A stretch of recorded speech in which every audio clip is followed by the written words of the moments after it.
لله الذي أمرنا بشكر الوالدين والإحسان إليهما وحثنا على اغتنام برهما واصطناع المعروف لديهما وندبنا إلى خفض الجناح من الرحمة لهما إعظاما وإكبارا وأوصانا بالترحم عليهما كما ربيانا صغارا اللهم فارحم والدينا اللهم فارحم والدينا اللهم فارحم والدينا واغفر لهم وارحمهم وارض عنهم رضا تحل به عليهم جوامع رضوانك ومواتن عفوك وغفرانك وتحلهم به دار كرامتك وأمانك وأدر به عليهم لطائف برك وإحسانك اللهم اغفر لهم مغفرة جامعة تمحو بها سالف أوزارهم وسيئ إصرارهم وارحمهم رحمة تنير لهم بها المجع في قبورهم وتؤمنهم بها يوم الفزع عند نشورهم اللهم تحنن على ضعفهم كما كانوا على ضعفنا متحننين وارحم انقطاعهم إليك كما كانوا في حال انقطاعنا إليهم راحمين وتعطف عليهم كما كانوا علينا في حال صغرنا متعطفين اللهم احفظ لهم ذلك الود الذي أشربته قلوبهم والحنانة التي ملأت بها صدورهم واللطف الذي شغلت به جوارحهم واشكر لهم ذلك الجهاد الذي كانوا فينا مجاهدين ولا تضيع لهم ذلك الاجتهاد الذي كانوا فينا مجتهدين وجازهم على ذلك السعي الذي كانوا فينا ساعين والرعي الذي كانوا فينا راعين أفضل ما جزيت به السعاة المصلحين والرعاة الناصحين اللهم برهم أضعاف ما كانوا يبروننا وانظر إليهم بعين الرحمة كما كانوا ينظروننا اللهم هب لهم ما ضيعوا من حق ربوبيتك بما اشتغلوا به في حق تربيتنا وتجاوز عنهم ما قصروا فيه من حق خدمتك بما آثرون به في حق خدمتنا واعف عنهم ما ارتكبوا من الشبهات من أجل ما اكتسبوا من أجلنا ولا تؤاخذهم بما دعتهم إليه الحمية من الهوى لما غلب على قلوبهم من محبتنا وتحمل عنهم الظلمات التي ارتكبوها فيما اجترحوا لنا وسعوا علينا والطف بهم في مضاجع البلاد لطفا يزيد على لطفهم في أيام حياتهم بنا اللهم وما هديتنا له من الطاعات ويسرته لنا من الحسنات ووفقتنا له من القربات فنسألك اللهم أن تجعل لهم منها حظا ونصيبا وما اقترفناه من السيئات واكتسبناه من الخطيئات وتحملناه من التبعات فلا تلحقهم منا بذلك حوبا ولا تحمل عليهم من ذنوبنا ذنوبا اللهم وكما سررتهم بنا في الحياة فسرهم بنا بعد الوفاة اللهم وكما سررتهم بنا في الحياة فسرهم بنا بعد الوفاة اللهم وكما سررتهم بنا في الحياة فسرهم بنا بعد الوفاة اللهم ولا تبلغهم من أخبارنا ما يسوءهم ولا تحملهم من أوزارنا ما ينوءهم ولا تخزهم بنا في عسكر الأموات بما نحدث من المخزيات ونأتي من المنكرات وسر أرواحهم بأعمالنا في ملتقى الأرواح إذا سر أهل الصلاح بأبناء الصلاح ولا تجبهم منا على موقف افتضاح بما نجترح من سوء الاجتراح اللهم وما تلونا من تلاوة فزكيتها وما صلينا من صلاة فتقبلتها وعملنا من أعمال صالحة فرضيتها وتصدقنا من صدقة فنميتها فنسألك اللهم أن تجعل حظهم منها أكبر من حظوظنا وقسمهم منها أجزل من أجسامنا وسهمهم من ثوابها أوفر من سهامنا فإنك أوصيتنا ببرهم وندبتنا إلى شكرهم فأنت أولى بالبر من البارين وأحق بالوصل من المأمورين اللهم اجعلنا لهم قرة أعين يوم يقوم الأشهاد وأسمعهم منا أطيب النداء يوم التناد واجعلهم بنا من أغبة الآباء بالأولاد حتى تجمعنا وإياهم والمسلمين جميعا في دار كرامتك ومستقر رحمتك ومحل أوليائك مع الذين أنعمت عليهم من النبيين والصديقين والشهداء والصالحين وحسن أولئك رفيقا ذلك الفضل من الله وكفى بالله عليما وصلى الله على سيدنا محمد وآله وصحبه وسلم والحمد لله رب العالمين آمين الفاتحة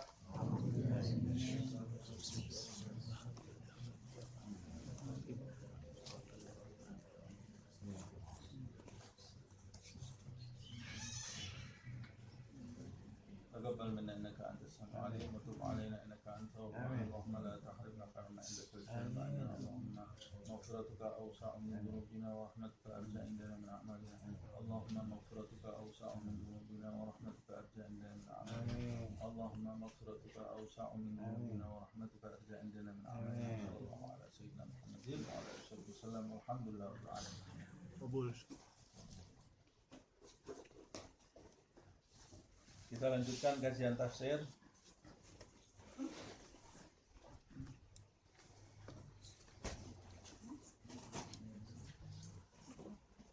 Kita sampai di surat Al-Maidah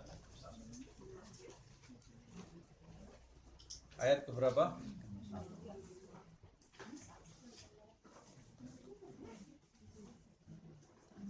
Sekarang 53.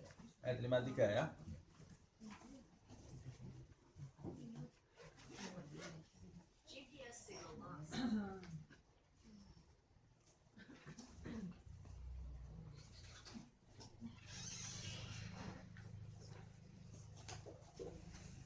Ayat 53.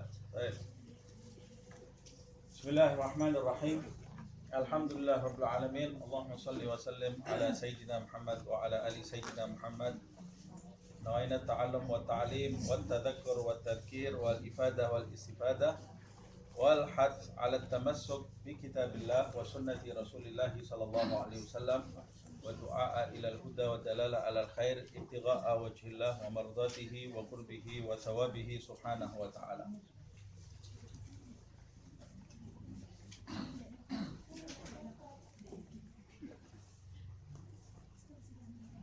Baik, kita mulai ya. Kita mulai tafsirnya. Ayat ke-53. A'udzu billahi minasyaitonir rajim. Bismillahirrahmanirrahim. Wa yaqulu alladziina aamanu ahaula'il ladziina aqsamu billahi jahda aymanihim innahum lama'akum habitat a'maluhum fa asbahu khasirin. Di ayat yang lalu, di ayat-ayat sebelumnya kita sama-sama membahas bagaimana Allah Subhanahu wa taala menjelaskan kepada kita perbuatan atau perilaku orang-orang, boleh dibilang orang munafik atau boleh dibilang juga orang yang lemah iman, yang belum memiliki keyakinan atas janji-janji Allah Subhanahu wa taala dan janji Nabi Muhammad Shallallahu alaihi wasallam, sehingga mereka itu meletakkan kakinya di dua tempat. Satu kaki diletakkan bersama Nabi Muhammad Shallallahu alaihi wasallam, kaki yang lain diletakkan bersama musuh Nabi Muhammad Shallallahu alaihi wasallam, karena mengkhawatirkan posisi mereka di dunia, sebab keyakinan mereka terhadap negeri akhirat itu sangat lemah sekali. Itu sebabnya di dalam ayat sebelumnya Allah berfirman, "Fataral ladzina fi qulubihim maradun." Engkau akan melihat, hai Muhammad sallallahu alaihi wasallam, orang-orang yang di hatinya, di ayat yang ke-52 ini sudah kita bahas ini ya. Engkau akan melihat, hai Muhammad, orang-orang yang di dalam hatinya ada penyakit, yusari'una fihim. Dia akan berlomba-lomba mendekati orang-orang yang memusuhi Nabi Muhammad Shallallahu alaihi wasallam. Karena dia tidak yakin atas kemenangan, dia tidak yakin kemenangan itu akan diraih oleh Nabi Muhammad Shallallahu alaihi wasallam. Jadi dia memiliki kekhawatiran jika musuh-musuh Nabi Muhammad SAW itu suatu saat berkuasa, kemudian menghabisi umat Nabi Muhammad SAW, menghabisi Rasulullah SAW, maka dia termasuk orang yang akan dihabisi. Itu sebabnya dia mencari dukungan juga kepada musuh-musuh Nabi Muhammad SAW, sambil mengucapkan tentunya di dalam hati mereka, sebab mereka menutupi tingkah laku mereka ini. Yaquluna nakhsha an tusibana dairah. Mereka mengatakan nakhsha an tusibana dairatun. Kami takut bencana itu menimpa kami nantinya di kemudian hari, ketika bencana itu menimpa Muhammad dan para sahabatnya. Kalau kami terlihat tampak di depan musuh-musuhnya itu, kami itu pendukung Muhammad SAW, maka kami juga akan tertimpa musibah. Itu kemudian dia mencari dukungan juga dari musuh Nabi Muhammad SAW. Jadi ini bukan teman setia Rasulullah SAW. Dia hanya memanfaatkan saja. Dan sebagian manusia itu memiliki sifat seperti ini. Lebih-lebih lagi yang ada di zaman ini. Tapi kita tanpa perlu berprasangka buruk kepada siapapun. Tapi kita menghadiri kajian ini supaya kita ini memiliki sifat yang baik. Allah ini menjelaskan kepada kita sifat-sifat ini supaya kita tidak mencontoh sifat yang buruk. Sebagian besar manusia seperti ini.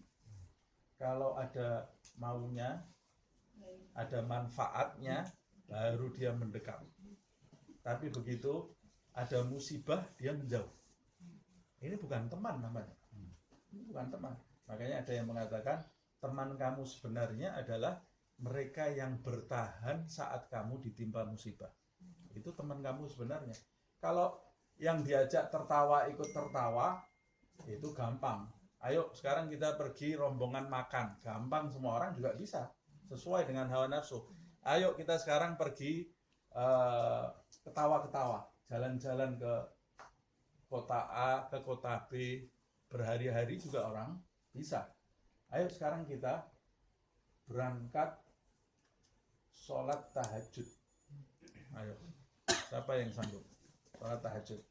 Ayo kita sekarang pergi ke puncak, 3 hari kita bermujahadah di sana, puasa, sholat tahajud, khatamkan Al-Quran 3 hari, setiap hari zikir, sholawat 25.000. Kira-kira pengikutnya banyak tak?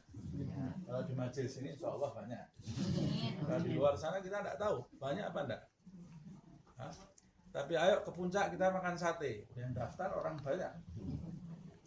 Ayo sekarang ini berjihad kita, perang di jalan Allah Subhanahu wa Ta'ala. Oh nanti dulu jihad. Jihad kamu sendiri yang pergi. Kalau makan sate saya baru mau ikut.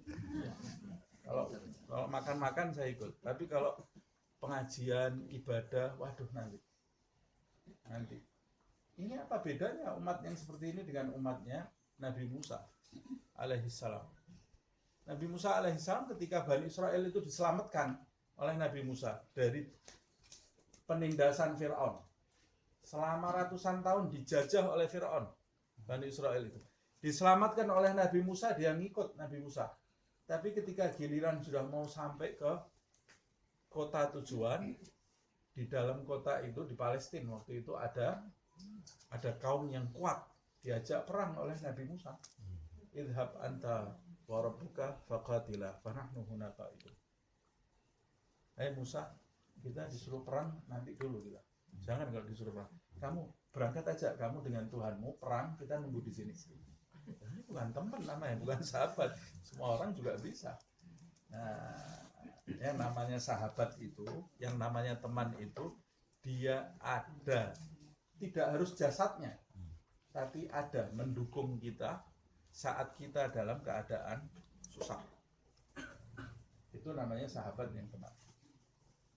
Nah, kalau ada orang yang memberi nasihat kepada kita saat kita susah, yang memotivasi kita saat kita susah, atau bahkan sampai mendukung secara finansial, wah ini sahabat yang benar. Itu yang harus kita pegang, jangan ditinggal. Nah, dan orang kalau mau mendampingi orang yang besar, yang punya kedudukan di sisi Allah SWT, ya kesabarannya juga harus berlipat-lipat. Karena mendampingi Rasulullah SAW beda dengan mendampingi ahli dunia, jauh berbeda. Kalau mendampingi ahli dunia, kita lebih gampang karena sesuai dengan hawa nafsu kita. Tapi kalau mendampingi ahli akhirat, susah. Diajak jujur. Aduh, sumpah ini ngomong kok jujur terus. Ada bohong-bohongnya gitu, enak. Diajak menahan mulut dari membicarakan keburukan orang. Aduh, pusing kepala saya. Paling enak itu gosip. Yang paling enak itu justru gosip.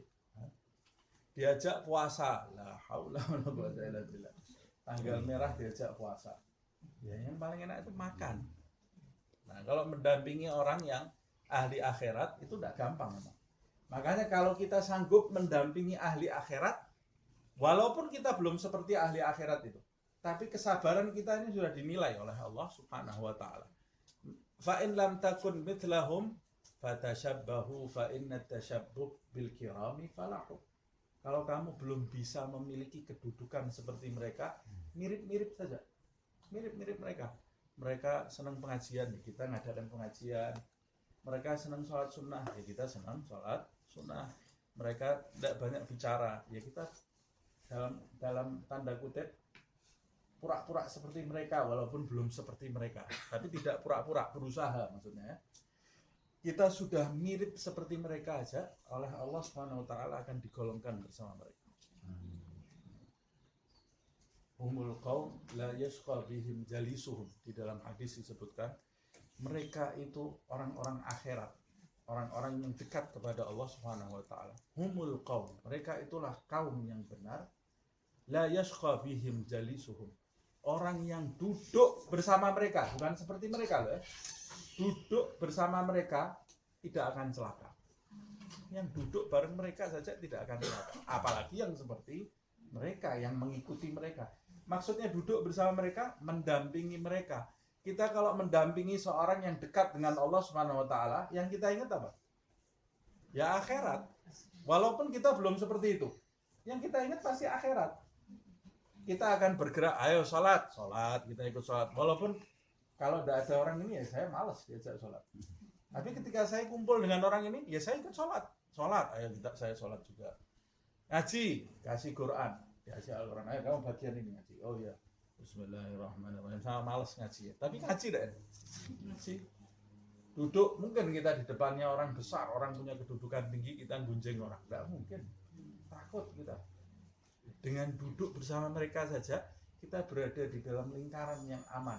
Kata Habib Ali bin Muhammad Al-Habsyi, wa man dakhal fi himahum la yakhaf wa man ta'allaq bihim adrak jami'at tuhab.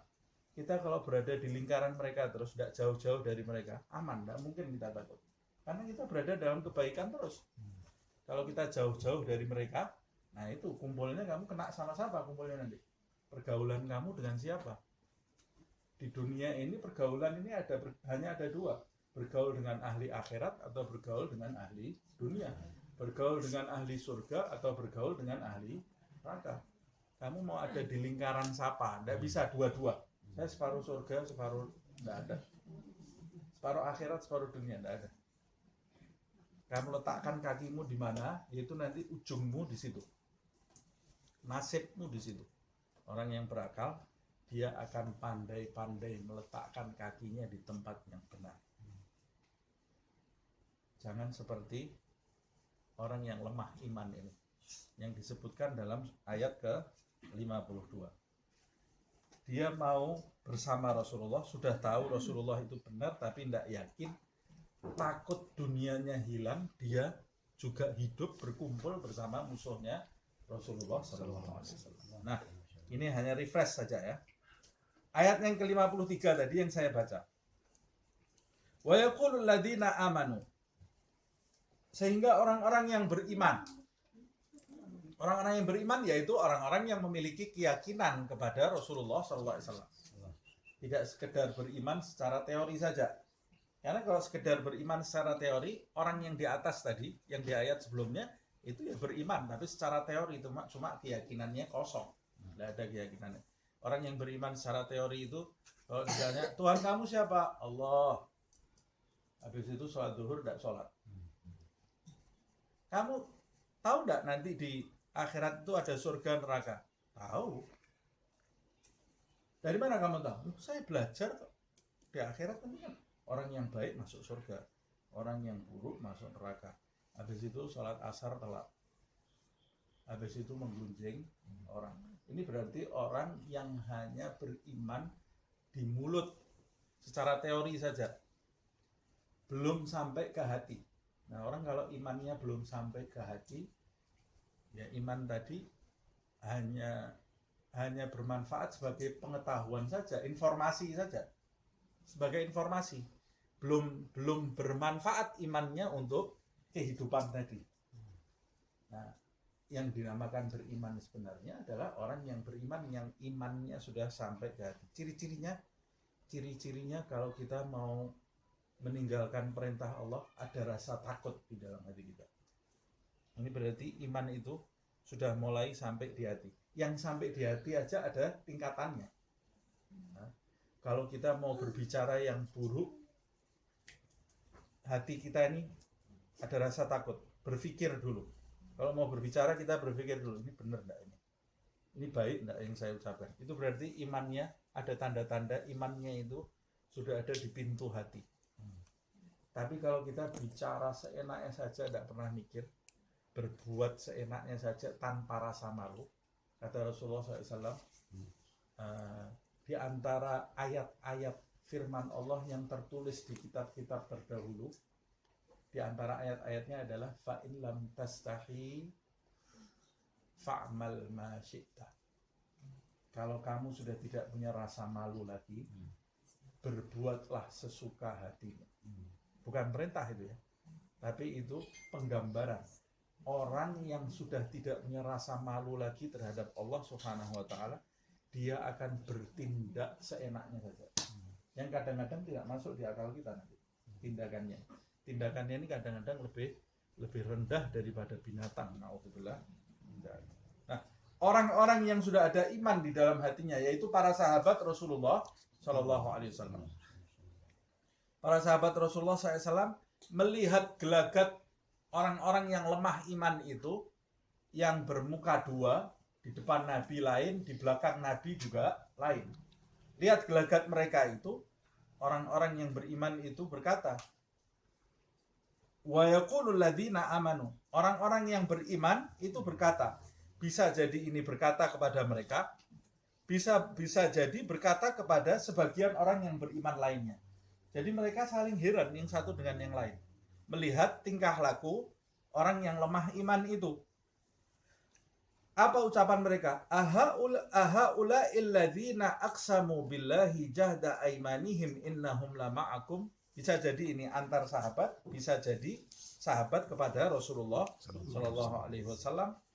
Kata mereka, ahaula, apakah orang-orang itu, yaitu orang-orang yang kumpul di dua kubu ini ya, yang menjadikan orang musuhnya Nabi Muhammad itu sebagai teman dekat mereka.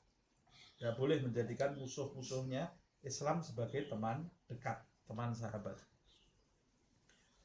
Apa mereka orang-orang itu yang menjadikan musuh-musuh Islam sebagai teman dekat? Ini musuh-musuh Islam itu siapa? Kita sudah bahas di pertemuan yang lalu. Tidak semua non-muslim itu musuhnya Islam. Musuh Islam itu yang memang mereka itu berperang melawan Islam. Kalau jihad itu diperbolehkan melawan orang yang melawan Islam dengan senjata. Tapi kalau yang dimaksud musuh Islam di sini adalah orang yang melawan Islam baik dengan senjata atau dengan perbuatan atau dengan ucapan. Itu musuh Islam. Musuh Islam. Walaupun yang boleh diperangi dengan senjata hanya yang melawan Islam dengan senjata. Nah, saya di pertemuan yang lalu membagi non-muslim itu kan menjadi 3 kelompok, ya kan? Ada yang tidak urusan dengan ini. Dia bisa membaur dengan kita Idul Fitri ya dia ngasih ucapan selamat, kita Ramadan kadang-kadang antar buka. Di sini di daerah sini juga ada Ramadan non muslim datang ke sini beli mukena. Ini non muslim kata saya, ini non muslim buat siapa? Buat ini pembantu saya muslimah semuanya. Subhanallah. Ini orang muslim tapi yang baik. Tidak boleh kita kemudian ambil pedang rumahnya kita perangi, haram, dosa kita. Nah, siapa non muslim? Boleh tidak saya bersahabat dengan muslim seperti itu? Boleh, tidak ada masalah. Boleh kita tukar pendapat, boleh. Dia tidak ada udang di balik batu terhadap Islam ini, ya. Tidak punya kepentingan apa-apa.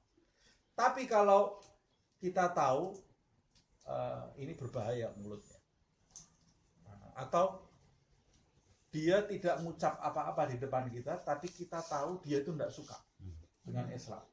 Tidak boleh kita jadikan sahabat. Tidak boleh kita jadikan sahabat. Apalagi di dalam situasi ini, Nabi Muhammad SAW di dalam situasi perang. Perangnya itu jelas bukan perang politik, bukan perang antar negara, tapi perang antar agama. Yang memulai peperangan bukan juga Nabi Muhammad SAW, tapi orang-orang non-muslim itu yang menginginkan padamnya cahaya Allah Subhanahu wa Ta'ala. Jadi kalau ada orang tidak bersikap bulat mendukung Rasulullah SAW, yaitu jelas di dalam dirinya punya kemauan selain Allah Subhanahu wa Ta'ala. Nah, makanya menempatkan ayat itu kita juga harus tahu situasinya, ya. Coba dengarkan ini. Ini penting sekali. Menempatkan ayat Al-Quran, beberapa ayat di dalam Al-Quran itu, kalau kita mau praktekkan atau mau kita amalkan di dalam kehidupan kita, itu kita juga harus tahu situasi dulu. Situasi turunnya ayat ini, situasi pada saat ayat ini turun itu seperti apa. Kalau situasinya berbeda, kita tempatkan di zaman yang berbeda, di kondisi yang berbeda, bisa menimbulkan malapetaka. Berbahaya. Seperti dalam surat Taubat, kalau lihat orang musyrik manapun, faqatil, bunuh mereka. Kita tempatkan di sini perintah ayat Allah Subhanahu wa Ta'ala. Bisa terjadi malapetaka. Kita bunuh semua orang. Enggak, itu situasinya kamu harus lihat dulu. Nah, kita juga tidak bisa menghukumi gimana nih Allah kok memerintahkan kita bunuh orang seenaknya. Loh, kamu tahu enggak itu turunnya ayat itu situasinya seperti apa? Makanya kita tidak bisa memahami ayat Al-Quran hanya dengan membaca terjemah. Pasti banyak salahnya daripada benernya. Tidak bisa. Harus memahami Al-Quran dari tafsir Al-Quran, itu pun tafsirnya kita juga harus milih-milih. Siapa yang menafsirkan? Apalagi zaman sekarang. Semua orang jadi penafsir Al-Quran. Tidak peduli backgroundnya apa, nafsirkan Al-Quran. Akhirnya timbul salah paham di mana-mana, ya. Jadi kita juga harus benar-benar memahami ayat itu dengan baik. Nah, sahabat itu tanya, apa orang yang seperti ini, yang pada waktu itu bersumpah atas nama Allah Subhanahu wa Ta'ala, aqsamu lillahi jahda aimanihim, dengan bersungguh-sungguh, sumpah. Jahda aimanihim itu puncak sumpah gitu ya, bersumpah dengan sungguh-sungguh, innahum la ma'akum, bahwa diri mereka itu akan bersama kalian, hai orang-orang yang beriman. Loh, ini orang yang waktu itu bareng-bareng bersumpah bahwa mereka akan benar-benar berjuang bersama kalian, hai orang yang beriman, atau bersamamu, wahai Rasulullah SAW. Ternyata pada kenyataannya setelah mereka bersumpah seperti ini. Ini bukan merendahkan, bukan menghina, tapi dia ini betul-betul heran dengan tingkah laku. Kayak ada orang, kita umpamanya kita dalam, ini kan sebetulnya terjadi di dalam kehidupan. Karena watak manusia itu muncul terus di setiap zaman. Wataknya Abu Jahal itu ada di zaman ini. Wataknya Abu Lahab ada di zaman ini. Wataknya Fir'aun ada. Nggak usah mikir, oh ini yang itu Fir'aun. Ini pengajian kita ini buat kita ya. Jangan-jangan wataknya Fir'aun ada di kita gitu loh. Nah, soalnya orang zaman sekarang diantaranya, wataknya orang zaman sekarang suka menimpahkan kesalahan kepada orang lain. Dia buta terhadap kekurangan dirinya. Ini orang yang celaka ini. Masih orang yang beruntung itu orang yang tahu kekurangan dirinya. Ada juga wataknya orang di zaman ini seperti Isa alaihissalam. Ada yang seperti Muhammad SAW. Ada yang seperti Sulaiman. Ada yang watak-watak Nabi. Ada di setiap zaman. Ada watak-wataknya sahabat. Watak-wataknya Nabi itu turun kepada sahabat. Watak-wataknya sahabat turun kepada tabi'in. Watak-wataknya tabi'in turun kepada tabi'ut tabi'in. Dan begitu seterusnya karena mereka sumbernya sama. Di zaman ini juga ada korun-korun. Ada korun. Ada Haman. Ada di zaman ini Abu Lahab. Di zaman ini ada istri-istri seperti Fatimah Zahra. Ada istri-istri seperti Aisyah Ridha. Ada yang seperti Khadijatul Kubra. Watak-wataknya nurut. Ada juga yang seperti istrinya Nabi Lut. Ada juga yang seperti istrinya Nabi Nuh. Suami di zaman sekarang ini ada yang seperti Muhammad. Ada yang seperti Ali bin Abi Thalib. Ada yang seperti Abu Bakar As-Siddiq. Ada juga yang seperti Fir'aun. Na'udzubillah min dzalik. Ada yang seperti Namrud.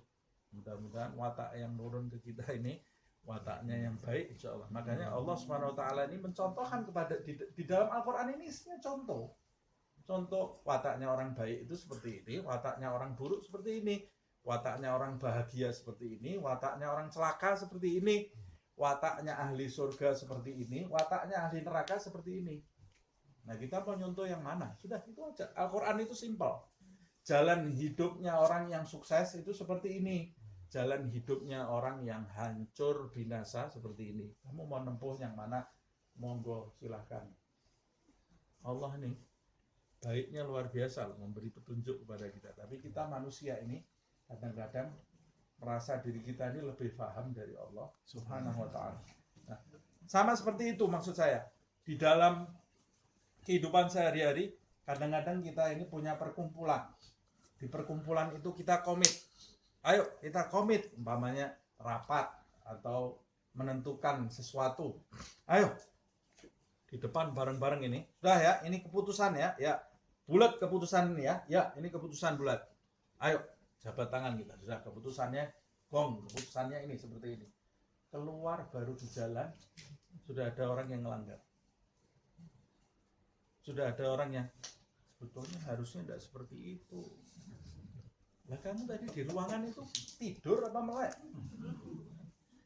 Di ruangan kita sudah sama-sama bulat kok.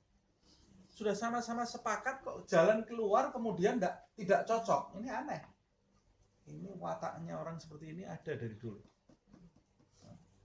Waktu diajak komit, ya siap, ya. Keluar sampai di jalan, dia sudah lain lagi. Sudah lain lagi dia. Nas'alullah al-afiyah. Ini orang yang topengnya banyak ini. Banyak topengnya. Orang kalau sudah tidak bisa, makanya orang itu kalau mau selamat dia harus tahu dirinya dulu. Kamu jangan banyak selimut di dalam diri kamu, jangan banyak lapisan di dalam diri kamu. Orang yang terlalu banyak lapisan di dalam dirinya itu orang yang tidak jujur. Dan orang yang tidak jujur kepada orang lain itu sebenarnya dia tidak jujur kepada dirinya sendiri. Orang yang banyak berbohong kepada orang lain itu orang yang tidak jujur kepada dirinya sendiri. Dia tidak kenal siapa dirinya karena dia banyak topeng, ketemu ini lain, ketemu itu lain, ketemu ini lain. Cara berbicaranya juga lain. Cara berbicaranya dengan ini bisa Masya Allah, Subhanallah. Berbicara dengan ini sudah lain lagi di alam. Ya memang betul, kadang-kadang kita ini juga berbicaranya tidak serius terus. Itu lain loh ya. Tapi ini tujuannya itu sama. Kadang-kadang ya memang kita di dalam pengajian, saya berbicara seperti ini. Di tengah-tengah keluarga ya saya berbicaranya lain. Kalau bicaranya serius seperti ini ya ditinggal saya. Pikir orang gila saya. Rasulullah saja kan juga begitu. Ada satu orang tanya kepada Aisyah, "Hei Aisyah, kamu apa enggak capek tuh hidup sama Rasulullah?" Pertanyaannya aneh ini ya, perempuan ini. Tapi masuk akal juga. Enggak capek kamu hidup bersama Rasulullah? Kenapa? Karena dia duduk di depannya Rasulullah itu tegang terus ya. Karena wibawanya Nabi Muhammad SAW. Tapi dia cinta kepada Rasulullah SAW. Tapi dia nunduk kepalanya, tidak berani memandang Rasulullah. Karena begitu wibawanya Nabi Muhammad SAW. Kemudian dia membayangkan kehidupannya Rasulullah itu ya sehari-hari seperti itu. Nah bayangkan kalau kamu jadi istrinya, apa enggak pijet terus setiap hari itu? Kencang terus ini. Apa jawabnya Aisyah? Tidak ada manusia yang lebih kami tunggu kedatangannya di rumah lebih dari Muhammad SAW. Nabi Muhammad itu kalau di rumah beda. Nabi Muhammad kalau di rumah ini bercanda, membantu istrinya, kadang-kadang main kuda-kudaan dengan cucunya. Main kuda-kudaan, Nabi itu pura-pura jadi kuda. Nabi Muhammad ditunggangi Hasan dan Husain, bercanda dengan pembantunya. Anas bin Malik itu dari kecil jadi pembantunya Nabi Muhammad SAW. 11 tahun jadi pembantunya Rasulullah. Katanya Anas bin Malik, tidak pernah aku dimarah oleh Rasulullah, tidak pernah aku ditanya oleh Rasulullah, kenapa hai Anas kamu tinggalkan ini atau kamu tidak lakukannya. Tidak pernah ditanya. Pernah suatu kali katanya Anas bin Malik, aku disuruh sama Rasulullah beli sesuatu di pasar. Dikasih uang, ayo beli di pasar. Anas bin Malik, lah dia masih kecil, di tengah jalan lihat anak-anak masih mainan. Berhenti dia. Nonton anak-anak ini, lupa disuruh Rasulullah SAW. Sampai lama ini. Akhirnya Nabi Muhammad SAW ini keluar nyari Anas bin Malik. Disuruh tidak balik-balik ini anak. Keluar dilihat oleh Rasulullah SAW, dia masih duduk bareng anak-anak. Kemudian Rasulullah dari belakangnya ditutup matanya oleh Rasulullah SAW. Nah balak ya Anas. Nah, siapa ini ya Anas? Ya, dia langsung tahu ini ya Rasulullah SAW. Kata dia. Ditutup oleh Rasulullah, kepalanya yang belakang ini di perutnya Rasulullah SAW. Di bahasa Jawanya disikap gitu ya, matanya ditutup gitu oleh Rasulullah SAW.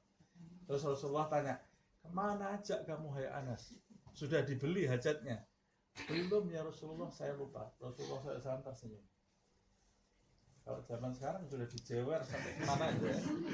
Ditunggu berjam-jam malah mainan gitu ya, karena Rasulullah SAW itu rahmatnya luar biasa, rahmatnya Nabi Muhammad SAW luar biasa. Nah, saya tadi kan berbicara bukan masalah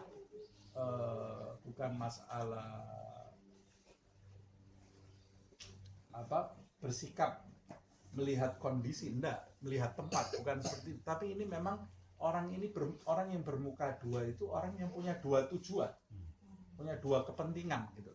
Makanya dia lain-lain kondisinya sama ini lain, berlapis-lapis. Orang yang berlapis-lapis itu orang yang tidak jujur kepada dirinya, tidak mungkin kenal dengan Allah SWT. Karena dia mengenali dirinya aja tidak bisa. Man arafa rabbahu faqad arafa rabbahu. Kenali diri kamu dulu, baru kamu kenal Allah. Kalau kamu tidak kenal diri kamu sendiri, bagaimana kamu mau mengenal Sang Pencipta Allah Subhanahu wa Ta'ala?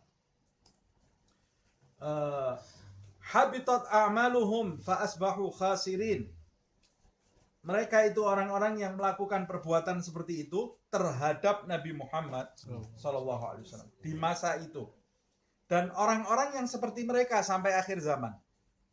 Habitat a'maluhum fa asbahu khasirin.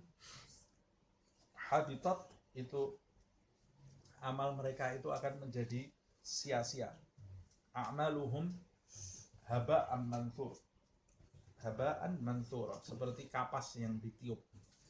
Tidak ada bobotnya sama sekali. Tidak ada muatannya amal mereka itu. Tidak akan mengubah apa-apa amal mereka. Jadi sia-sia amalnya. Orang kalau sudah hidupnya berjalan 1 tahun, 2 tahun, ada orang yang hidupnya sudah sampai 15 tahun, 20 tahun, 30 tahun, 40 tahun, 60 tahun, ada yang sudah 70 tahun. Amalnya semua ditolak. Walaupun dia tidak berbuat dosa ya. Umpama dia tidak ada dosanya, ini orang baik, tapi sholatnya dia, Al-Qur'annya semua ditolak.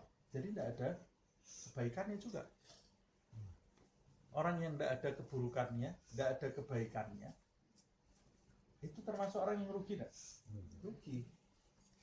Karena umurnya berjalan tidak menghasilkan apa-apa. Itu saya pernah memberi contoh. Orang itu dalam beramal menuju akhirat itu seperti orang yang buka toko. Orang buka toko itu, kalau dia punya modalnya barang-barang yang mau dijual itu. 2 minggu dia buka toko itu atau 1 tahun dia buka toko itu tidak ada pembeli. Tapi barangnya utuh loh, tidak kurang. Rugi tidak dia? Ya rugi. Modalnya tetap tidak berkembang, rugi dia. 1 tahun tidak ada pembeli, tidak ada yang beli, rugi. Ada orang lewat, tapi kan tidak ada yang hilang barang kamu. Ya tetap rugi. Sia-sia saya buka toko ini 1 tahun, tidak ada keuntungannya sama sekali. Lebih rugi lagi, sudah tidak ada yang beli, dimaling orang. Tidak ada keuntungannya selama 1 tahun, barangnya diambil sama orang. Ini lebih rugi lagi. Nanti orang di akhirat seperti itu. Na'udzubillah misalnya. Ada orang yang hidupnya 60 tahun, kembali kepada Allah, tidak ada pahalanya. Tidak ada apa-apanya hidupnya. Ya Allah, nangis dia. Nangis dia ini. Tidak ada keuntungannya kan? Apa yang kamu perbuat di muka bumi? Pagi apa yang kamu lakukan? Siang apa yang kamu lakukan? Sholatnya tidak karu-karuan, zikirnya juga tidak pernah, sholawat juga tidak pernah, hadir pengajian tidak pernah. Pagi yang ditonton HP, siang yang ditonton HP, malam yang ditonton HP. Pagi main game, siang nonton Korea, malam nonton sinetron. Tengah malam ya tidak pernah tahajud, tidur terus ya. Terus nanti kalau pulang ke kampung akhirat, apa amalnya yang dibawa apa? Karena orang masuk kubur ini, film-film yang kita tonton, game yang kita mainkan ketika kita dikubur nih, manfaat buat kita. Tidak ada malaikat kubur nanti, apa game yang kau mainkan, film apa saja yang telah kau tonton, tidak ada. Yang ditanya sama dia, madinuka, agama kamu apa? Sholat kamu bagaimana? Nabimu siapa? Apa sunnahnya nabi kamu? Kalau dia tidak pernah ingat Rasulullah, sholawat tidak pernah, sunnahnya nabi juga dia tidak pernah, ditanya oleh Nabi Muhammad, siapa yang kamu ikuti di dunia? Kita mau jawab Nabi Muhammad tersekat. Tidak bisa. Tidak bisa gitu. Karena nanti ada orang, setiap hari saya lihat hafalan terus. Bahasa Arab, Madinuka, Islam, Man Rabbuka, Allah. Kenapa kamu kok siap? Ini biar kalau mati apal saya. Kamu kira ini tes ujian, Pak?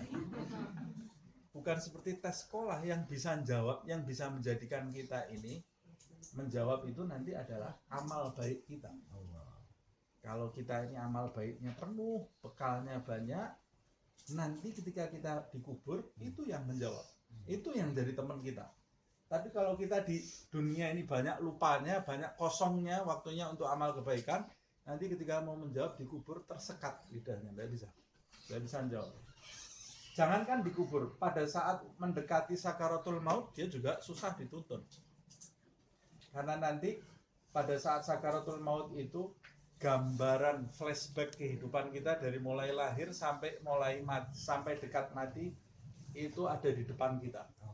Kalau gambarannya semua mengingatkan kita dengan negeri akhirat, kita dituntun akan lancar baca.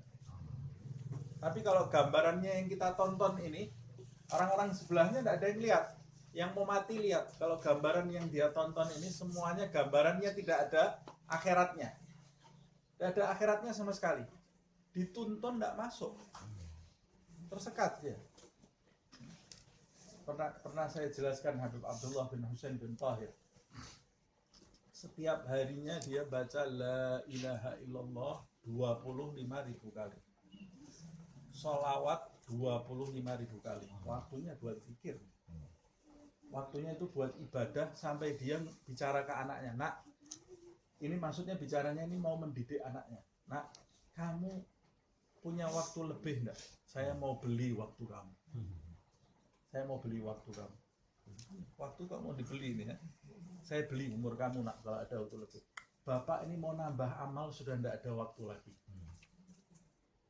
Niatnya dia ini mesti banyak amal, niatnya ini mesti banyak, tapi sudah enggak punya waktu lagi. Sudah penuh dari mulai buka mata sampai tutup mata itu sudah penuh. Makanya itu sabda Nabi niatul mukmin khairun min amalih. Kalau dikasih waktu lagi dia akan nambah lagi, tapi sudah tidak ada waktu. Didik anaknya dia. Nah, punya waktu enggak saya beli. Sudah penuh amalnya bapak ini kalau ada waktunya. Waktu mau wafat sampai disebutkan di rumahnya itu, di rumahnya dia itu ada anak tangganya. Di setiap anak tangga rumahnya itu dia sudah pernah menghatamkan Al-Quran di situ. Di setiap anak tangga rumahnya. Jadi amalnya ini sampai lebih luber nih amalnya nih. Waktu mau wafat Habib Abdullah bin Husain bin Tahir ini matanya terpejam. Dituntun sama salah satu anak. La ilaha illallah. La ilaha illallah ya. Matanya merem. Belum wafat ini ya. La ilaha illallah. Terus dia buka matanya, lihat ke anaknya. Nah, kalau kamu mau zikir buat diri kamu sendiri itu baik. Bagus, lanjutkan. Tapi bapak tidak perlu dituntun lagi. Karena la ilaha illallah itu walaupun tidak terucap di mulutku, dia sudah campur sama darah dan dagingku. Kalimat la ilaha illallah ini sudah campur dengan darah dan dagingku. Tidak usah dituntun lagi nak. Dikira sendiri saja kata bapak. Kamu nuntun saya nanti buang waktu kamu. Jadi ini maksudnya zikir buat diri kamu sendiri. Ya sudah jelas setiap harinya seperti itu amalnya. Nah kita kira-kira nanti ketika mendekati ajal yang kita ingat siapa? Karena kata Rasulullah SAW, yamutul mar'u ala ma'asha alaih. Seseorang itu mati sesuai dengan kebiasaan hidupnya. Yang biasa kita jalani di dalam hidup ini apa? Itu nanti matinya kita yang kita ingat, yang cekek di dalam kepala kita yaitu. Kira-kira nanti kalau kita mati yang kita ingat apa? Mudah-mudahan yang kita ingat barang yang baik. Yang kita ingat itu hal-hal yang baik. Matinya kapan Ustaz? Ya Allahu a'lam, saya tidak tahu matinya kapan. Kalau sudah bicara mati itu jangan, oh itu sudah tua kayaknya sebentar. Saya masih lama saya enggak. Mati itu tidak ada hubungannya sama umur. Tidak ada hubungannya sama umur. Bisa 1 tahun, bisa bayi, bisa 4 tahun, bisa 5 tahun, bisa 10 tahun, bisa 16 tahun. Ada orang manten baru mati. Nah, manten baru ini di Kuadil ya. Meninggal. Ada orang anak pertamanya mati. Ada orang manten baru ibunya mati. Ibunya mati. Nggak bisa kita ngomong ke malaikat, jangan nanti sebentar lagi aja, besok atau 2 hari lagi, misalnya masih mantan baru. Nggak bisa, sudah idza jaa ajaluhum la yastakhiruna sa'atan wa la yastaqdimun. Jadi jangan kita mendengar nasihat seperti ini, oh ya sudah, mulai bulan depan, insya Allah saya mulai bulan depan. Kamu nggak tahu umur kamu sampai bulan depan nggak? Kata Imam Ghazali, orang yang selamat itu, orang kalau mau selamat, itu dia menghitung dirinya yaumun fa yaumun, hari demi hari. Jadi hari ini saya mau jadi orang baik, itu lebih mudah itu daripada dia menakar di dalam kepalanya, saya mungkin matinya 50 tahun lagi, 50 tahun saya mau jadi orang baik. Susah itu ya. Bayangkan 50 tahun mau jadi orang baik itu susah. Tapi takar hidup kamu tinggal hari ini. Yaumun fa yaumun. Jalani kebaikan itu hari demi hari. Jadi hari ini terakhir hari saya. Saya mau tutup hidup saya ini dengan jadi orang yang baik. Tahu-tahu besok masih hidup lagi. Ini mungkin hari terakhir saya. Ini mungkin hari terakhir saya. Sebagian orang menakarnya bukan dengan hari, tapi dengan sholat. Ini sholat zuhur ini mungkin sholat terakhir saya. Asar saya sudah tidak sholat lagi. Mungkin belum sampai sholat asar saya sudah mati. Jadi ini sholat ini harus bagus. Sholat terakhir saya. Asar nanti, loh, alhamdulillah saya masih dikasih kesempatan asar. Mungkin asar ini asar yang terakhir. Maghrib saya sudah tidak sholat lagi. Nah, kalau kita bisa menakar seperti itu, nanti waktu kita ini penuh dengan kebaikan. Penuh dengan kebaikan. Habitat amaluhum fa asbahu khasirin. Kalau sudah balik amalnya sia-sia, ya sudah dia kembali dalam keadaan rugi. Kita lanjutkan 54 ya, masih ada waktu. Ya ayyuhalladzina amanu. Hai orang-orang yang beriman. Lihat pelajaran di atas. Lihat sekelompok orang yang punya perbuatan seperti itu. Lihat kelompok orang-orang munafik, orang-orang yang lemah iman itu. Jangan kamu contoh. Allah Subhanahu wa taala menyebutkan, ya ayyuhalladzina amanu. Hai orang-orang yang beriman. Hai orang-orang yang sudah mengakui Allah sebagai Tuhannya, Muhammad sallallahu alaihi wasallam sebagai rasulnya.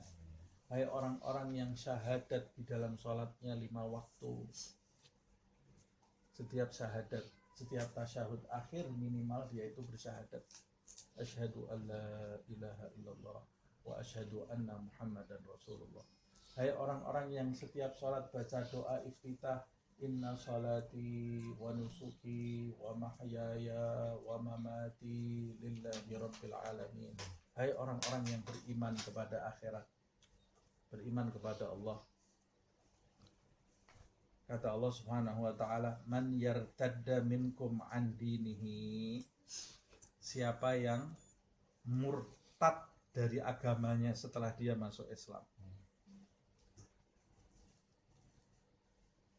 Irtadda yartaddu itu dalam bahasa Arab sebetulnya yartadda itu dari kata yartadidu. Yartadid.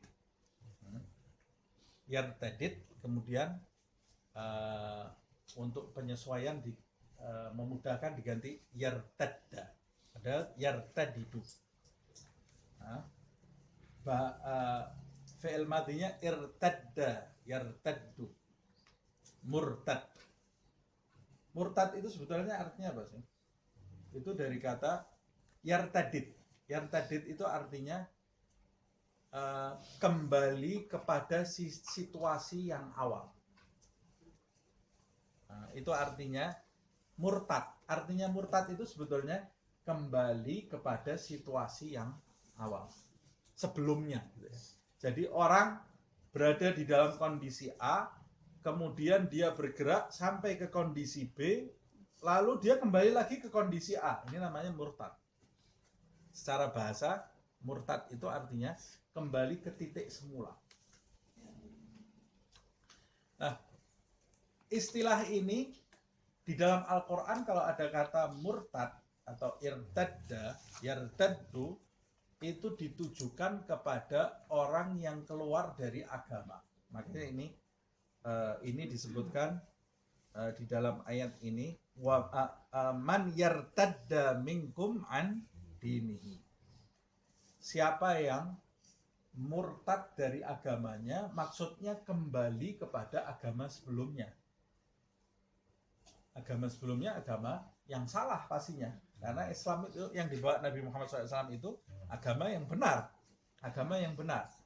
Makanya pada hakikatnya orang yang murtad itu orang yang dulu agamanya bukan Islam, kemudian masuk Islam, kemudian keluar dari Islam, itu namanya murtad. Nah, kalau kemudian istilah murtad itu berkembang menjadi setiap orang yang meninggalkan agama Islam itu adalah orang murtad. Walaupun dari kecil dia Islam. Dia lahir dalam keadaan Islam. Kemudian dia nasallallahu alaihi, semoga iman dijaga di dada kita sampai kita wafat menemui Allah Subhanahu wa taala dalam keadaan yang terbaik. Kemudian di usia tertentu dia keluar meninggalkan Islam. Disebut apa? Murtad. Padahal seharusnya istilah murtad itu kalau agama sebelumnya bukan Islam, kemudian masuk Islam, kemudian keluar dari Islam lagi, itu murtad. Tapi tidak ada salahnya, itu istilah itu digunakan juga sekarang ya. Jadi istilah itu kadang-kadang bisa berkembang. Semua orang yang keluar dari Islam, meninggalkan Islam, dia disebut murtad. Nah, kembali kita lanjutkan. Kata Allah Subhanahu wa taala, siapa yang murtad dari agamanya, meninggalkan agama Islam, murtad dari agamanya di masa itu, artinya dia meninggalkan Nabi Muhammad SAW. Tadinya dia sudah sama-sama komit dengan sahabat, dengan Rasulullah SAW. Kan ada perjanjian-perjanjian. Apalagi ketika Nabi Muhammad SAW itu sudah hijrah ke Madinah. Ada perjanjian di antara mereka, antara orang-orang Ansor, orang-orang Muhajirin. Kata Allah Subhanahu wa taala, siapa yang murtad dari agamanya, ini murtad dari agamanya ini bukan main-main di masa itu. Murtad dari agamanya berarti dia meninggalkan Nabi Muhammad SAW. Meninggalkan kebenaran. Meninggalkan dukungan kepada Rasulullah SAW. Membiarkan Nabi Muhammad SAW menjalani musibahnya sendiri, ujiannya sendiri dengan para sahabat. Ini pengkhianat. Kalau zaman dulu itu orang murtad itu pengkhianat sebetulnya. Nah, sebetulnya sampai sekarang pun kalau ada orang meninggalkan agama, ya dia mengkhianati Allah Subhanahu wa taala. Allah sudah dermawan sekali, Allah itu memberikan kamu petunjuk, ternyata balasanmu atas petunjuk Allah itu seperti itu. Dan biasanya orang kalau murtad dari Islam, yaitu dia punya kepentingan selain Allah. Karena Islam itu dengan jelas sekali menggambarkan kebenaran dan petunjuk dan jalan kebahagiaan. Kalau sampai dia meninggalkan Islam, berarti dia punya kepentingan selain Allah, selain Rasulullah SAW. Siapa yang murtad dari agamanya, Allah mau menunjukkan. Allah di sini tidak menjelaskan di dalam ayat ini. Allah Subhanahu wa taala tidak menjelaskan balasannya untuk orang yang murtad itu. Kenapa? Sebab Allah tidak perlu dengan mereka. Allah ini tidak perlu. Kalau Allah di dalam banyak ayat yang lain, Allah Subhanahu wa taala mengancam. Siapa yang meninggalkan sholat diancam oleh Allah. Siapa yang meninggalkan puasa diancam oleh Allah. Siapa yang berbohong diancam oleh Allah Subhanahu wa taala. Karena rahmatnya Allah.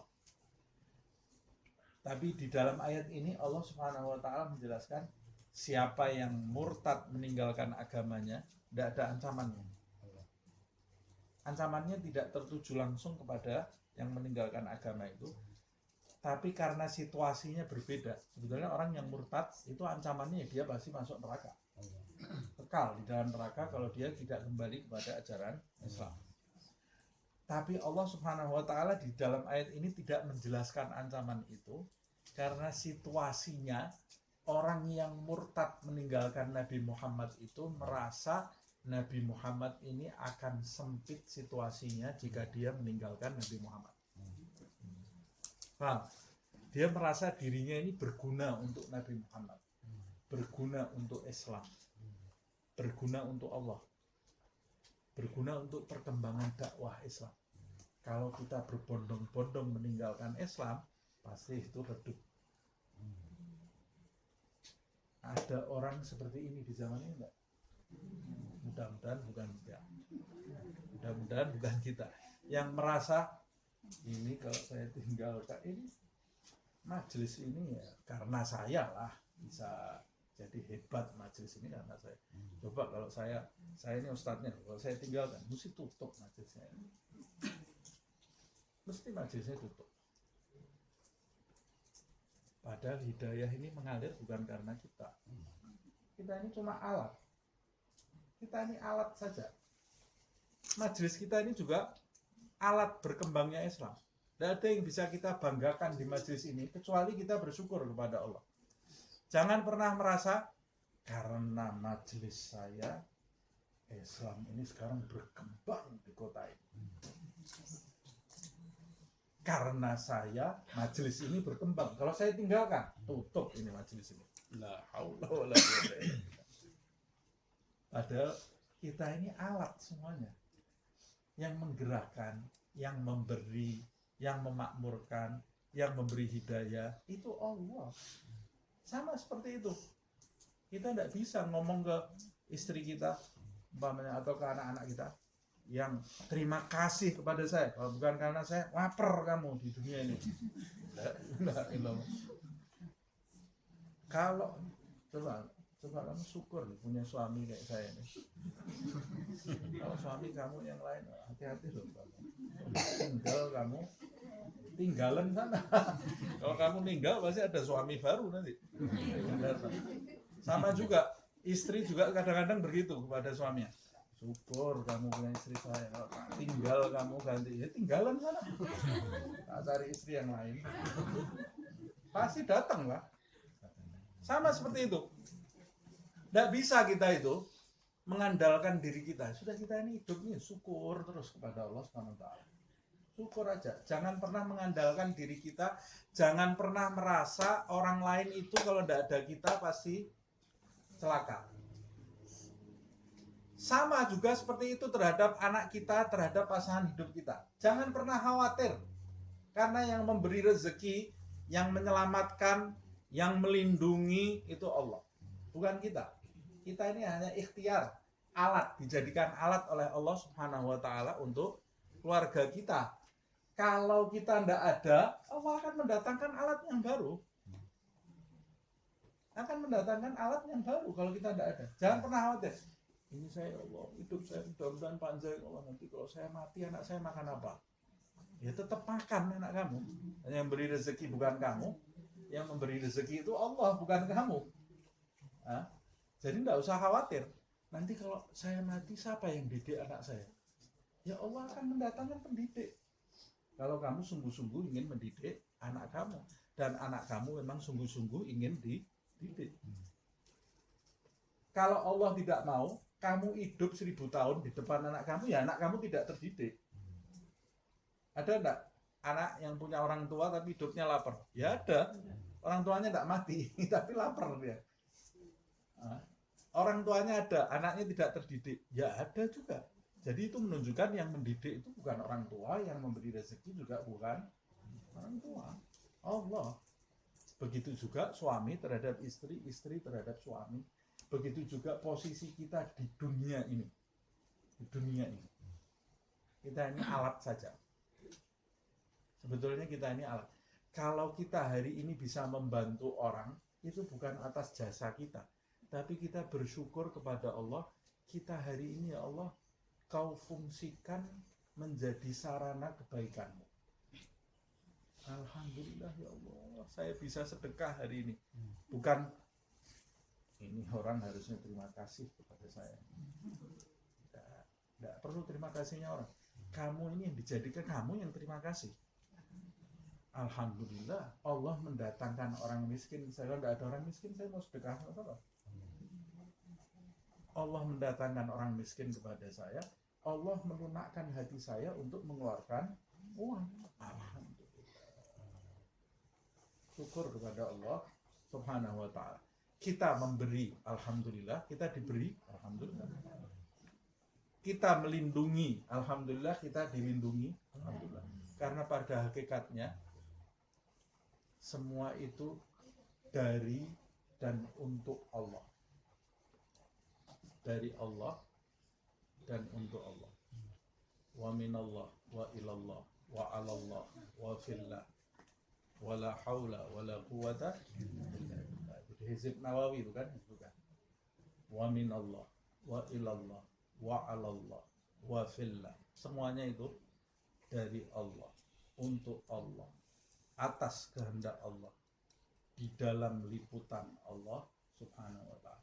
Jadi pada hakikatnya kita ini bukan siapa-siapa. Yang wujud itu hanya Allah, yang bertindak hanya Allah. Nah, pada hakikatnya seperti itu.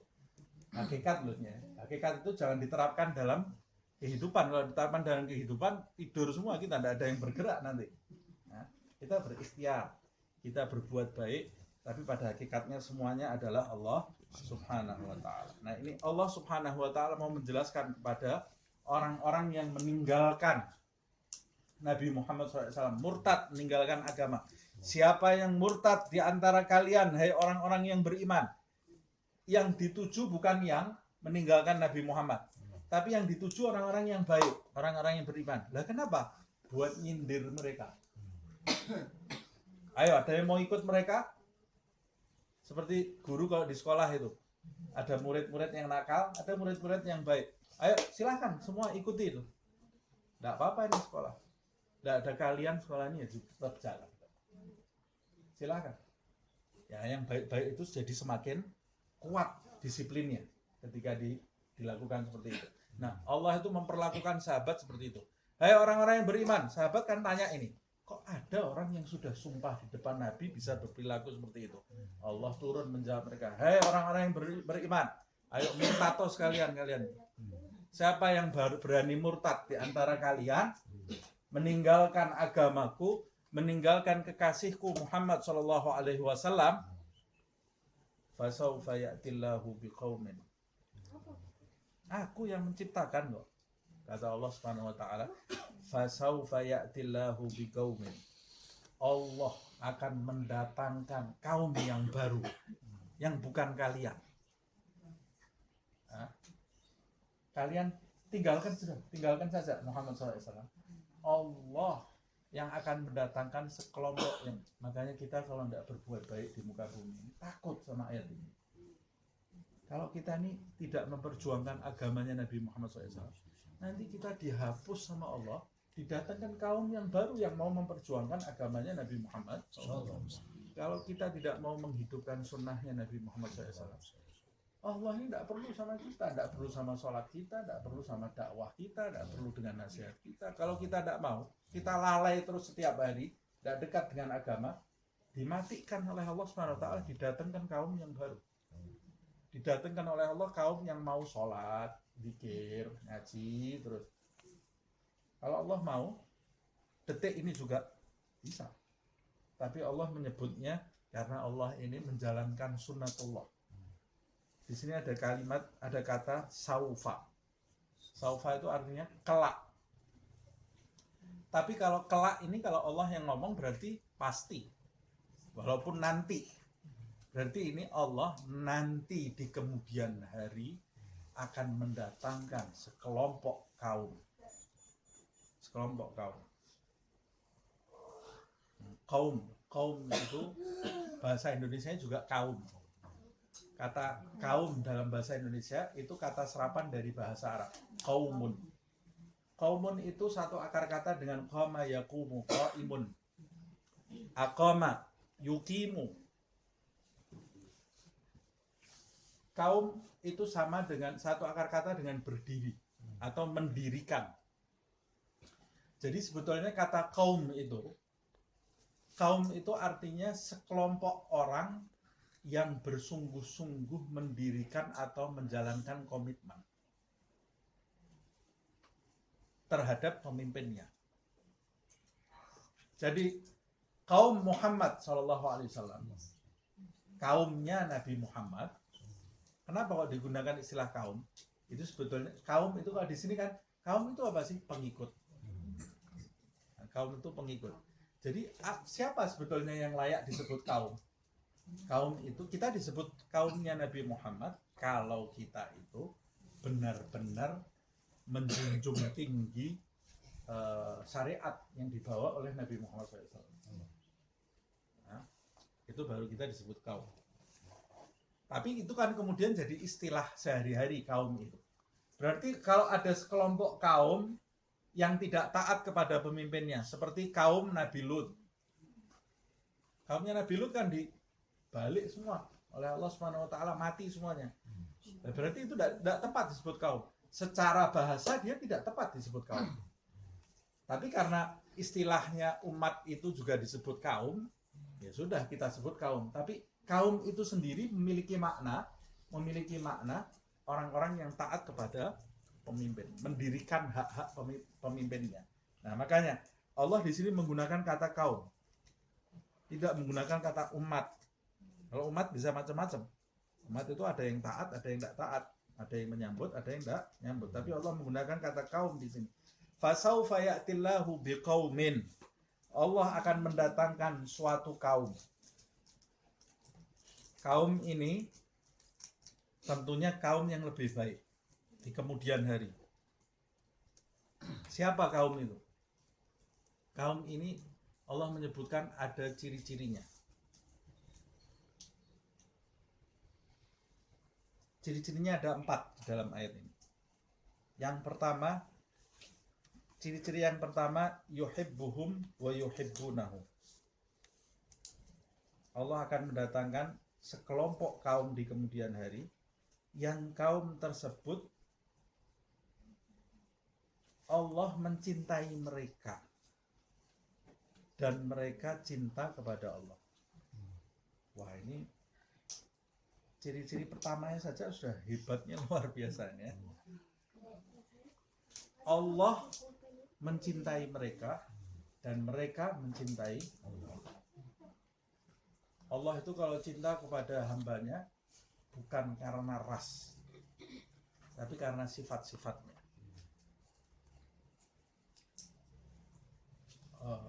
Berarti Allah Subhanahu wa ta'ala yuhibbuhum, Allah mencintai mereka karena mereka itu benar-benar menjalankan perintah Allah Subhanahu wa ta'ala, menjauhi. Kalau Allah mencintai mereka berarti kaum itu taat betul kepada Allah Subhanahu wa ta'ala. Taat ini kaum yang taat nih, karena Allah mencintai mereka. Sebab syaratnya orang dicintai Allah Subhanahu wa ta'ala itu ya taat kepada Allah Subhanahu wa ta'ala. Sebagian hamba itu Allah itu katanya Allah maha mencintai hambanya. Secara umum seluruh hamba itu dicintai oleh Allah Subhanahu wa ta'ala. Tapi yang disebut Allah mencintai di dalam ayat ini spesial. Cinta yang spesial. Seperti seorang guru pasti dia mencintai murid-muridnya. Atau seorang bapak, seorang ibu mencintai seluruh anaknya. Tapi ada yang spesial cintanya di dalam hati. Nah, Allah Subhanahu wa ta'ala juga seperti itu. Dia mencintai seluruh hambanya. Kalau ada hambanya yang sakit, berdoa, dikabulkan oleh Allah SWT. Tapi ada yang spesial. Hamba ini, cintanya Allah ini spesial. Ini tidak semua hamba. Nah, di dalam sebuah hadis Allah Subhanahu wa ta'ala berfirman, la yazalu 'abdi yataqarrabu ilayya bin nawafil hatta uhibbah.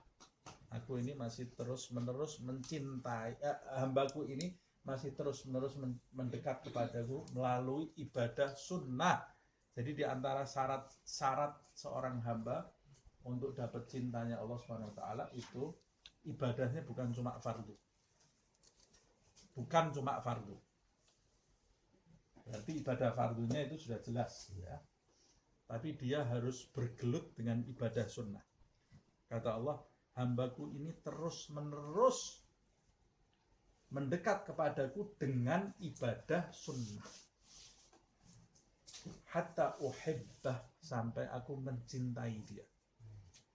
Fa'idha ahbabtuhu kuntu sam'ahu alladhi yasma'u bihi wa basaruhu alladhi yubsiru bihi wa yadahu alladhi yabtishu bihi wa rijlaihi alladhi yamshi biha.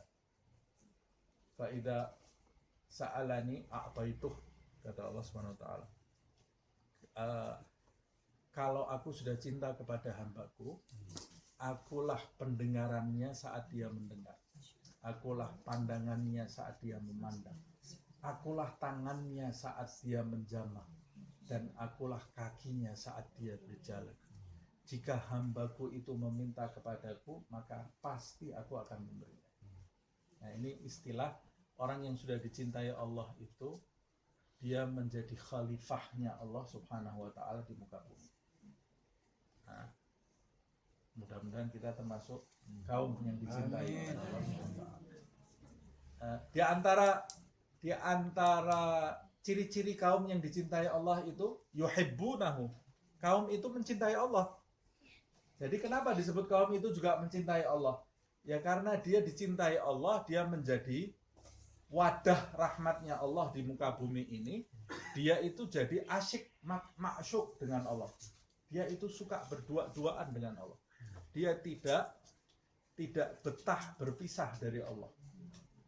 Lisannya tidak betah berpisah dari menyebut nama Allah. Matanya tidak betah berpisah dari hal-hal yang diridhai Allah. Telinganya juga begitu. Dia tidak betah berpisah dengan sholat.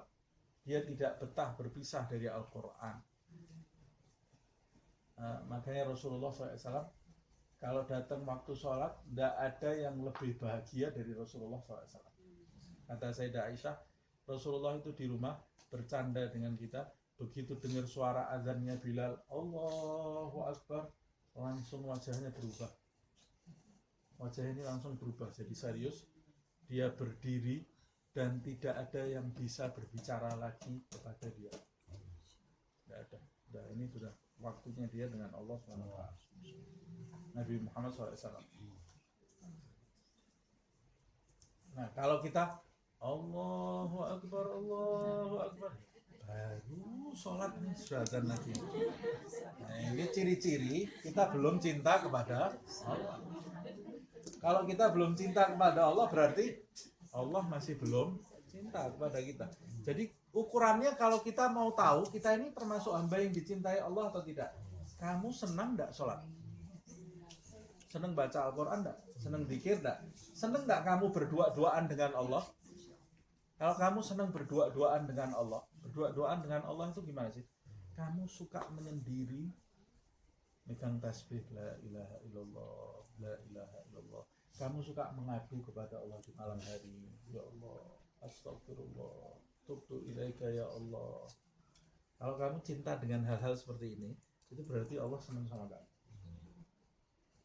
Tapi kalau kamu sholat, ayo sholat, ya wis, ayo sholat.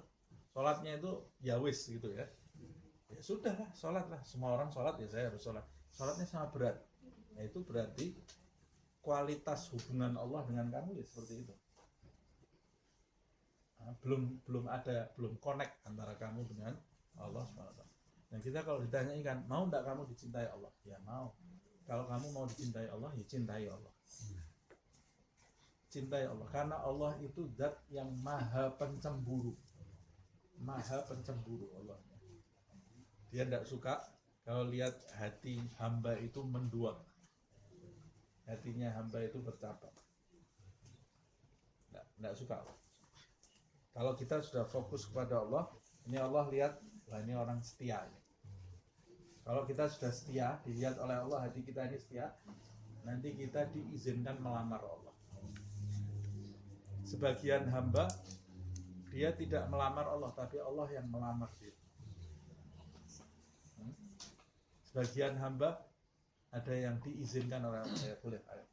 jadi kekasihku, ayo diterima sama Allah, diizinkan melamar oleh Allah, karena Allah lihat ya ini setia, ini sudah setia, hatinya sudah tidak menbuat. Tapi sebagian hamba ada yang diundang oleh Allah, kamu saya lamar jadi kekasih. Kita termasuk yang mana ini? Nah, lamarannya pakai apa? Lamarannya pakai ikhlas, pakai hati.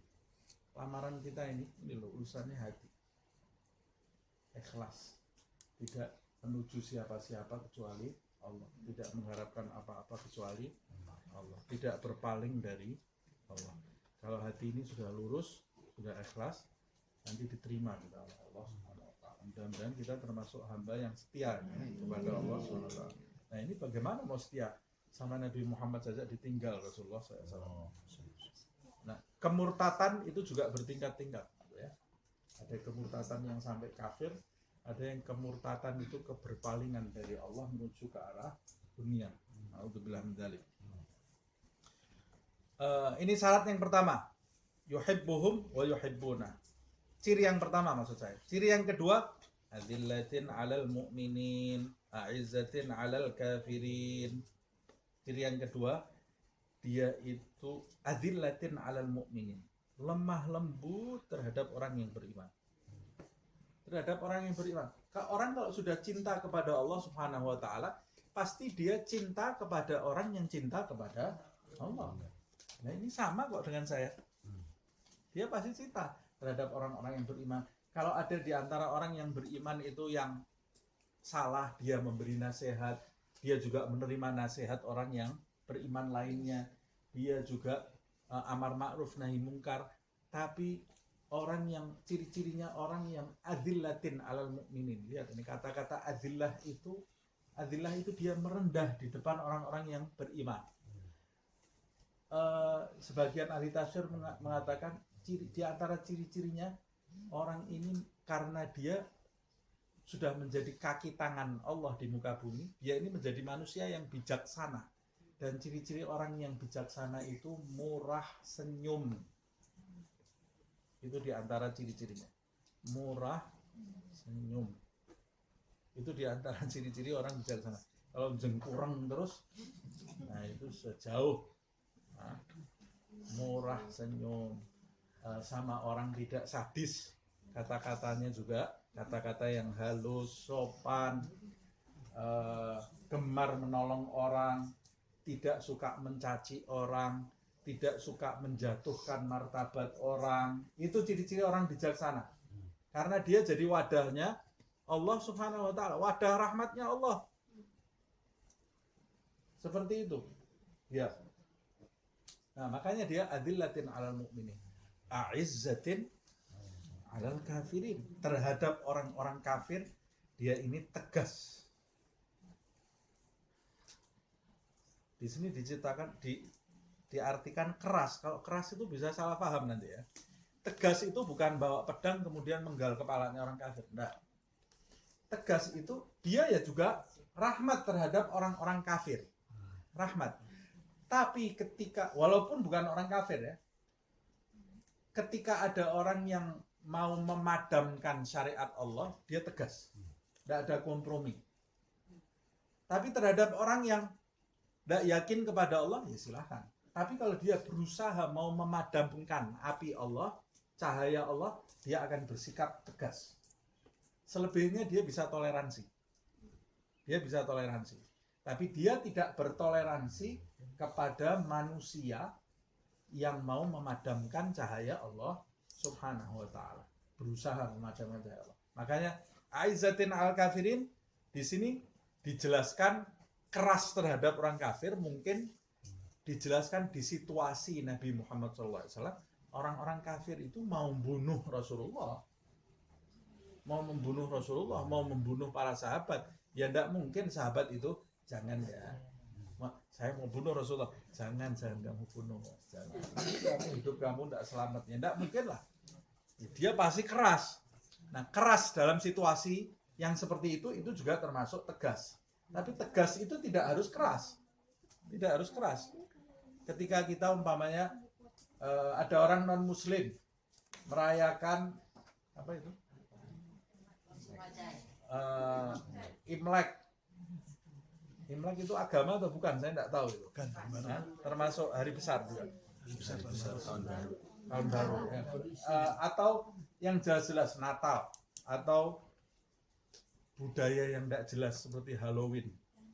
Halloween ini apa ceritanya tidak tahu. Orang Indonesia sekarang ikut Halloween. Ini ceritanya apa? Kapan mulainya? La haula wala quwata illa billah. Ini apa? Acara apa ini? Hah? Menyedihkan sekali loh ya. Karena di balik acara itu kan ada keyakinan yang tidak benar. Keyakinan yang tidak benar. Masa orang memperingati setan? Halloween itu kan setan. Semua orang jadi setan semuanya. Jadi nenek sihir semuanya kan.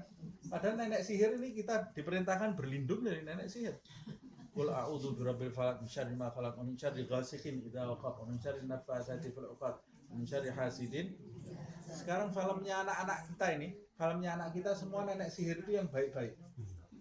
Nenek sihir ini berjuang melindungi, bukan nenek sihir juga, kakek sihir juga ada kalau sekarang kan. Berjuang melindungi alam semesta supaya tidak hancur, supaya tidak ini. Padahal kita diperintahkan berlindung, tidak ada tukang sihir baik itu tidak ada. Ini tukang sihir putih, ini tukang sihir hitam, tidak ada. Semua hitam semua tukang sihir itu. Yang putih itu aulia, wali Allah Subhanahu wa Ta'ala. Nah, orang sekarang agamanya anak sekarang dikaburkan. Ada nenek sihir putih, ada nenek sihir yang hitam. Wali, giliran kita bicara wali, Nabi Muhammad dulu mukjizatnya seperti ini. Kok masuk akal ya? Nggak masuk akal itu. Tapi Harry Potter masuk akal. Apalagi yang semacam Harry Potter dan lain-lain itu semua masuk akal. Apa? Putri salju masuk akal. Makan nenek sihirnya ada ini masuk akal semua. Tapi begitu kita bicara Imam Junaid al-Baghdadi itu pernah seperti ini. Ini cerita. Bohong. Harry Potter bahasanya ditulis, ini ditulis semua, hafal semua. Nah, anak-anak kita sekarang ini juga agamanya agama film. Karena dia tidak pernah belajar agama dengan sempurna. Nah, ini dalam hal seperti ini kita harus tegas. Di keluarga kita juga tegas. Kamu ada orang merayakan Halloween, Natal, ya tidak boleh ganggu. Tidak boleh kamu ganggu. Tapi ayo kita ikut bersama mereka nanti dulu. Saya punya agama yang jelas. Kenapa saya harus ikut perbuatan yang tidak jelas? Loh, katanya kita ini tidak boleh keras-keras. Tidak boleh keras-keras itu bukan berarti kita ngikuti. Itu namanya bukan toleransi, tapi namanya pelin-pelan. Nah, ini ciri yang keberapa tadi? Kedua. Ciri yang ketiga, ini sudah habis waktunya ya. Yujahiduna fi sabilillah. Mereka ini berjuang, berjihad di jalan Allah. Ini ciri-ciri kaum yang akan didatangkan oleh Allah ini ya. Berjihad di jalan Allah Subhanahu wa Ta'ala. Yujahidun itu bisa perang, bisa berjihad dengan tulisannya, bisa berjihad dengan nasihatnya, bisa berjihad dengan hartanya, bisa berjihad dengan tenaganya. Alhasil mereka ini bersungguh-sungguh mengajak banyak umat manusia selamat dari neraka masuk ke surga. Mengajak banyak umat manusia selamat dari maksiat menjadi hamba yang taat. Ini namanya yujahidun fisabilillah. Ciri-ciri yang keempat, wala yakhafuna laumata laim. Ciri yang keempat, mereka tidak takut kepada celaan orang-orang yang mencela. Ini ciri yang keempat. Orang kalau mau berbuat baik, itu pasti ada yang mencela. Tidak mungkin kita ini hidupnya mulus, tidak ada yang mencela, itu tidak mungkin. Nah, ciri-ciri kaum yang lurus dicintai Allah itu mereka ketika mau menjalankan sesuatu yang benar, yang tidak boleh tidak dijalankan, mereka itu tidak mikir-mikir. Nanti kalau saya dimusuhi gimana? Tidak mikir. Tapi ini sesuatu yang benar loh ya, jalannya benar. Mereka terapkan itu. Dan mereka tidak pandang bulu. Ini dalam bahasa Arab itu kalau ada kata kata nafi, kata negatif gitu ya. Ini kan di sini disebutkan wala yakhafuna. Kalau kata negatif ini objeknya indefinite article. Indefinite article itu artinya dalam bahasa Arab nakirah. Bentuk nakirah itu bentuk yang umum, bukan definite article. Bukan the student, tapi a student. Itu yang indefinite, itu yang a student. Kalau bentuknya nakirah, setelah kata nakirah yang muncul setelah kata negatif, la yakhafuna, ini laumata, bukan al-laumata. Kalau pakai alif lam itu definite article. Kalau al-laumata artinya pakai the kalau dalam bahasa Inggris. Pencela itu apa dalam bahasa Inggris? Nah itu pakai the. Pakai the. Kayak at-talib itu the student. Talib a student. Nah, ini bukan la yakhafuna laumata pakai alif lam. Enggak, di sini la yakhafuna laumata tanpa alif lam. Dalam bahasa Arab kalau objeknya itu tanpa alif lam di kata negatif itu objeknya tidak ada pengecualian. Seluruh pencela. Tidak ada pencela manapun yang dia takuti. Baik itu saudaranya, baik itu orang dekatnya, baik itu orang yang jauh, baik itu orang yang selama ini berbuat baik kepadanya, baik itu orang yang biasa menggaji dia bulanan, baik itu orang yang biasa membantu keluarganya, tidak ada pikiran itu semua. Tidak ada rasa takutnya sama sekali. Nah, itu maknanya di dalam bahasa Arab seperti itu. Wala yakhafuna laumata laim. Berarti ada 4 ya. Ada 4. Siapa kaum ini? Kaum ini siapa? Kita tidak boleh menentukan ya. Kita tidak boleh menentukan. Oh, ini yang dimaksud di dalam ayat ini adalah kelompok ini. Dari mana kita tahu Allah tidak menyebutkan? Allah saja tidak menyebutkan. Tapi kalau kita cuma berprasangka baik, mau memberi contoh, bukan menentukan. Yang dimaksud Allah adalah ini. Itu tidak boleh. Karena Allah tidak menjelaskan di sini kan. Tapi kita mau memberi contoh, sah-sah saja. Oh, boleh jadi yang dimaksud kaum yang akan datang itu umpamanya Abu Bakar As-Siddiq beserta pengikut-pengikutnya. Karena mereka itu yang tidak ada rasa takutnya semasa wafatnya Nabi Muhammad SAW memerangi orang yang enggan membayar zakat, memerangi orang-orang yang murtad, memerangi nabi palsu. Oh, boleh jadi itu Umar ibn al-Khattab di masanya Islam itu tersebar sampai Ubullah, Persia, sampai Romawi, sampai Mesir dikuasai oleh Islam. Oh, boleh jadi itu Utsman ibn Affan, boleh jadi itu Ali bin Abi Thalib, boleh jadi itu Hasan dan Husain. Boleh jadi bisa saja kalau kita mau mencontohkan kelompok mana ini. Atau boleh jadi Muhammad Al-Fatih, bisa juga perjuangannya menegakkan Islam, perang salib. Nah, bisa saja. Dan orang-orang seperti ini mungkin akan muncul di setiap generasi. Mungkin di generasi kita ini juga akan ada orang-orang yang Allah subhanahu wa ta'ala yuhibbuhum wa yuhibbuna.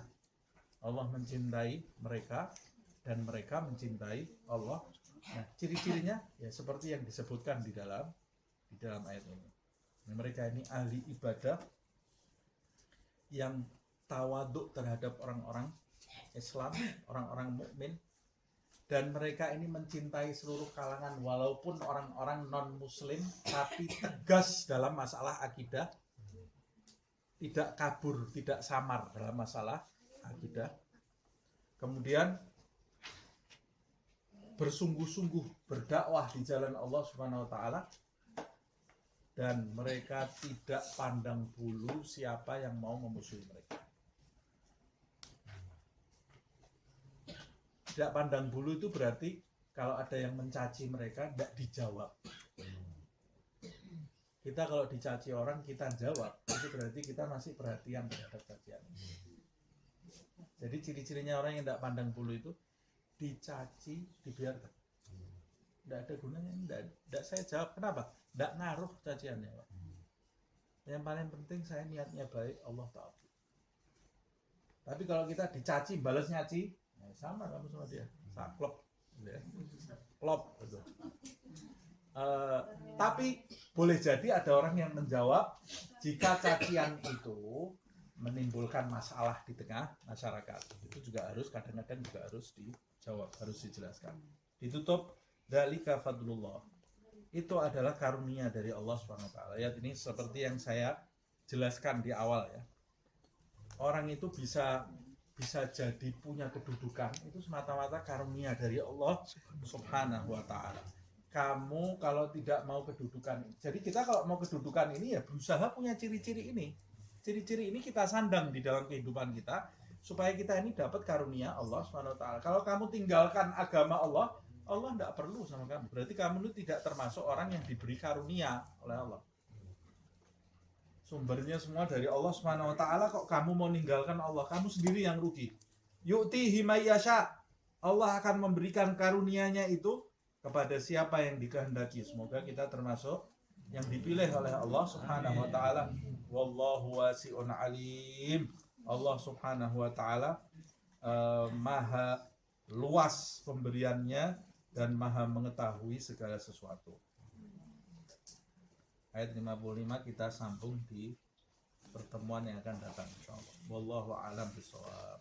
Ya Rabbana a'tarafna bi annana a'tarafna wa annana asrafna ala ladha ashrafna fatub alaina tauba tafsil li kulli hawba wastur lana al-awrati wa aminir rawati waghfir li walidina rabbi wa mauludina wal ahli wal ikhwani wa syairil khillani wa kulli di mahabba au jiratin au suhba wal muslimina ajma'a amin rabbi isma' fadlan wa judan manna la biktisabin minna bil mustafa rasuli نحظى بكل سور بالمصطفى الرسول نحظى بكل سور بالمصطفى الرسول نحظى بكل سور صلى وسلم ربي عليه عد الحب وآله وصحبه عداد طرش السحب والحمد للإله البدر والتناهي سبحانك اللهم وبحمدك أشهد أن لا إله إلا أنت أستغفرك وأتوب إليك سبحان ربك رب العزة عما يصفون وسلام على المرسلين والحمد لله رب العالمين والعفو